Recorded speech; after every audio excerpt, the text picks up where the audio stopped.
Fundi. Yes. Niaje? Papa. Ni ule client wa usiku. Siku gani? Uliniwekea hizi ya radio kwa TV bana. Sasa TV inashika tu radio. Haionyeshi picha? Inafanya tu lakini huyo si mimi. Huyo si wewe, aje na nilitengeneza nini hapa swali. Mbona sasa unaniongelesha vibaya? Ulitengeneza TV hapa? Si ni hapa, kwani ni wapi TV inatengenezwa? Kwani unatengenezanga ni TV? Ulitengeneza saa ngapi? Usiku, si uliniambia nilete usiku jana. Nikaleta ukatengeneza. Hiyo ni kama nimesahau. Umesahau aje na ulinitengenezea TV? Sasa wewe unaweza kuwekea ni ya radio aje kwa TV. Sasa si TV haishiki station yoyote. Sasa inashika nini? Si ni inalia tu. Siko sawa. Sasa TV si inafaa kuonyesha Citizen. Hiyo TV ilikuwa inafaa kufanya after 5 hours.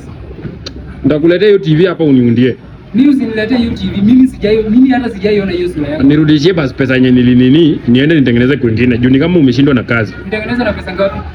Nitengeneza na pesa ngapi? Si 2500. 2500 mimi ulinipea pesa. Ulinipea cash ama ulinitumia? Unataka kuniruka? Ulinipea cash ama ulinitumia? Unataka kuniruka? Si nilikutumia, niko na mpaka message.